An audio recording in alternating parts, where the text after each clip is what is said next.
皆さん、こんにちは。日本語スタジオラジオスタラジの時間です。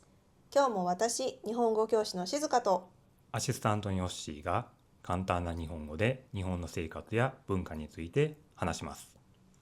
このポッドキャストで私たちと一緒に新しい文法や単語も勉強しましょう。今日もよろしくお願いします。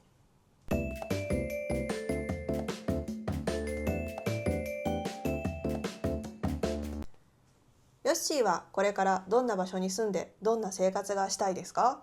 急にどうしたんですか？いやー、最近よく考えるんです。今は町に住んでいるけど、もっと年を取ったら田舎に住むのも悪くないかなとか。そうですか。僕は田舎育ちですから、やっぱり田舎がいいですね。でも都会は面白いものがたくさんあって楽しいですよ。若い人はそうでしょうね。ところで静香先生、町と都会、2つの言い方を使っていますね。そうですね。どちらもイメージは似ていますが、街はお店や会社のビルなどがある通りやエリアで、都会は田舎の反対の言葉です。人がいて、店や会社や大きい駅があって、政治の場所もあります。東京や大阪の中心は都会ですね。なるほど。それで静香さんは都会の方が好きなんですか？そうですね。でも時々森で生活したくなるんですよ。それで今日はこのスキットを用意しました。ディベートですか？都会に住むか、田舎に住むか、どちらがいいと思うか。はい。今日はディベートのスキットを聞いて自分の意見を言う時の日本語を勉強します。僕は田舎派の岸本さんですね。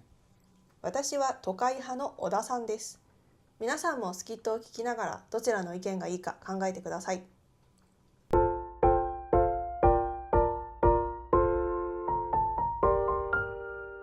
ディベートクラブ、今日のテーマは都会 vs 田舎です。それでは始めましょ岸本です。僕は田舎に住む方がいいと思います。まず田舎は自然が豊かで健康的な生活ができます。食べ物も新鮮だし、水や空気がきれいだし、都会より健康になると思います。う。私は岸本くんの意見に反対します。岸本くんは田舎は都会より健康的な生活ができると言いましたが、田舎に住む人は一人一台車を持っています。なぜなら田舎にはバスが少なくてスーパーや病院も遠いからです。毎日車に乗っていたら歩く時間が少なくなります。都会の人は毎日歩いて会社に行ったり買い物したりしています。都会でも健康的な生活はできると思います。確かに都会の交通は便利ですが、都会の環境は子供にとって良くないと思います。子供は外で遊んで自然の中でいろいろな興味を持つべきです。都会はいろいろな人がいて危ないし、車が多くて空気が悪いです。ゲームやスマホばかりの生活は子供によくありません。都会には大きい博物館や美術館があります。音楽のイベントなども田舎よりずっと多いです。子供の時から本物の芸術を見ることができます。それに大きい公園で遊ぶこともできます。博物館や美術館に行くことは大切ですが、旅行で行けばいいと思います。それに大人になってから行っても遅くないです。田舎は物価が安いですから、家族の生活も楽になります。お金を貯めて東京や大阪に旅行に行けばいいと思います。田舎は物価が安いですが仕事が少ないです。都会に住めば田舎よりもチャンスが多くなると思います。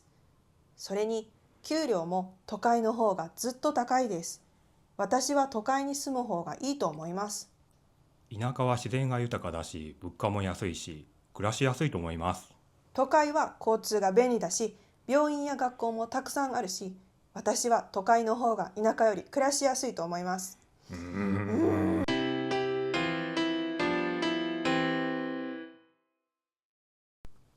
タイムアップです。岸本くんも小田さんもいいディベートでしたね。どちらの生活もいいところがたくさんあると思いました。よし、気になった言葉や文法はありますか？そうですね。単語が少し難しかったですね。都会派、田舎派、反対、新鮮、健康的、自然が豊か、物価、給料、それから暮らしやすい。漢字の言葉が多かったですね。じゃあ今日はボキャブラリーを増やしましょう。スタラジ日本語レッスン。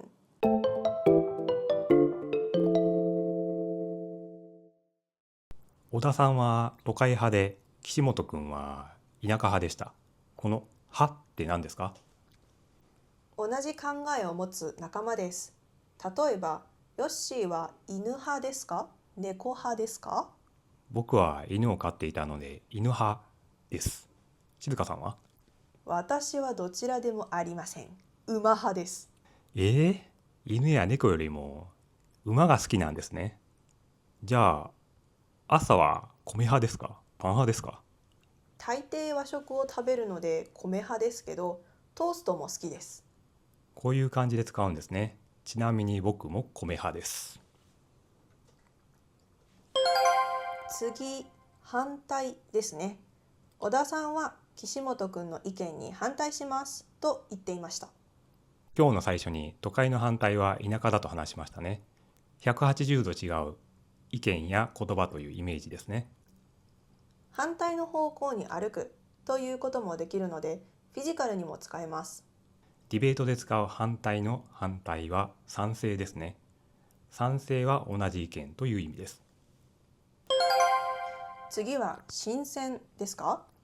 岸本くんは田舎は食べ物が新鮮だと言っていました。新は新しいですね。新鮮な野菜、新鮮な魚、新鮮な果物。そうですね。新しいもの、フレッシュな食べ物です。食べ物じゃなくても使うことができますよね。例えば新鮮な空気、新鮮な気持ちとか。そうですね。新しくて汚れていないもの、それから初めて感じる気持ちに使いますね。次ですが、健康的と健康は違うんですか？はい、ちょっと違うんです。健康的というのは、例えば健康的な食べ物、健康的な生活のように使いますが、健康は健康な体、静香さんは健康ですと使います。つまり健康的は健康に見える、健康に感じるものやことで、健康は健康な人を表す形容詞ですね。何々的という言葉をよく聞きます。例えば芸術的、人工的、経済的。的を名詞につけると形容動詞になるんです。芸術はアート、芸術的はアーティスティックという意味ですが、この英語のティックが的になったとも言われているんですよ。全部の言葉に使えるわけではないですから、そこは注意が必要ですね。次も形容詞でしたね。自然が豊かです。よし、どういう意味ですか？自然、つまり木や花がたくさんあるイメージですね。川があって、森があって、動物がいて。そうですね。豊かは誰から見ても十分にあるという意味の形容詞です。お金がたくさんあるという意味もありますね。豊かな家に生まれたとか。実は私の祖父の弟の名前は豊かなんです。いい名前ですよね。静香さんの名前も形容詞ですよね。私はあまりおしゃべりじゃないので、あなた本当に静かねと言われたことがあります。では次の言葉、物価ですが、これは物の価格と書きますね。はい、そういう意味ですね。物の値段です。スイスは物価が高いです。最近物価が高くなったという感じで使うことができます。田舎派の岸本くんは、田舎は物価が安いから生活が楽になると言っていました。皆さんの国の物価はどうですか？高いですか？安いですか？スイスは物価が高いですが、給料も高いと聞きました。給料は働いて会社からもらうお金ですね。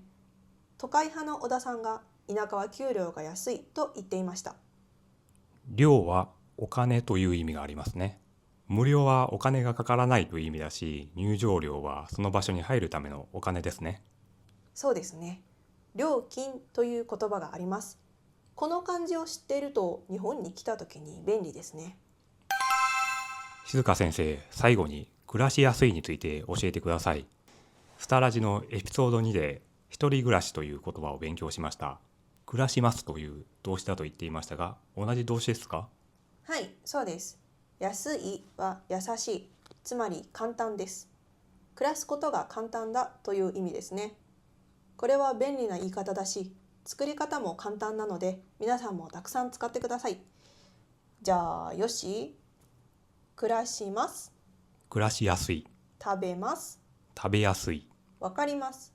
わかりやすい、見ます。見やすい。これはい形容詞ですから、飲みやすいお酒、暮らしやすい街となります。わかりやすい説明ありがとうございます。ネガティブは暮らしやすくないですか？それでもいいんですが、暮らしにくいという反対の言い方があります。にくいは難しいです。食べにくい料理、聞きにくい質問、読みにくいデザインですね。ちなみに料理は外国人の学生が発音しにくい日本語なんですよ。みんな苦戦しています。へえ。ではもう一度スキットを聞いてみましょう。今回は少しゆっくりになります。今勉強した文法に気をつけて聞いてくださいね。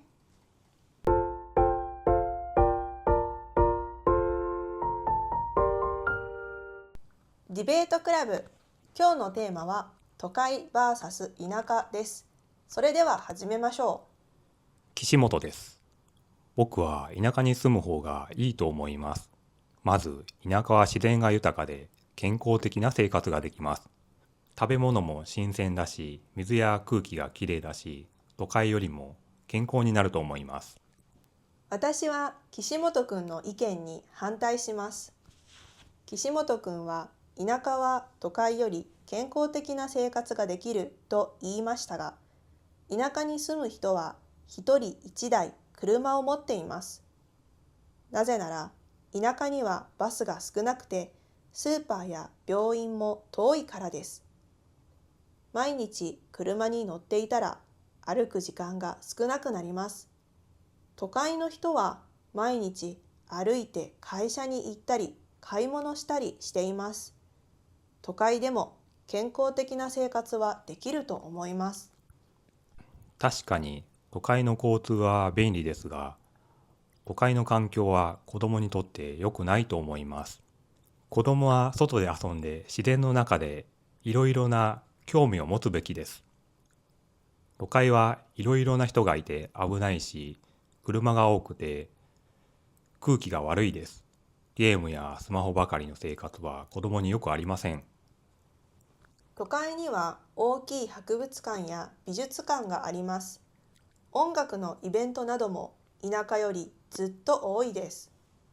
子供の時から本物の芸術を見ることができます。それに大きい公園で遊ぶこともできます。博物館や美術館に行くことは大切ですが、旅行で行けばいいと思います。それに大人になってから行っても遅くないです。田舎は物価が安いですから、家族の生活も楽になります。お金を貯めて東京や大阪に旅行に行けばいいと思います。田舎は物価が安いですが、仕事が少ないです。都会に住めば田舎よりもチャンスが多くなると思います。それに給料も都会の方がずっと高いです。私は都会に住む方がいいと思います。田舎は自然が豊かだし、物価も安いし、暮らしやすいと思います。都会は交通が便利だし、病院や学校もたくさんあるし、私は都会の方が田舎より暮らしやすいと思います。デ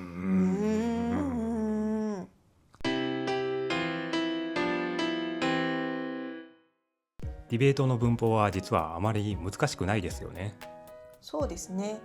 エピソード3で勉強した何々し、何々しやエピソード6の比較の日本語がよく使われていました。自分の意見を言うためにボキャブラリーが必要なんですね。はい。スタラジを聞いて皆さんのボキャブラリーが豊かになれば私たちも嬉しいです。これからも実用的な日本語を紹介したいと思います。皆さんも積極的に質問してくださいね。では時間になりましたから今日はここまで。次のスタラジもお楽しみに。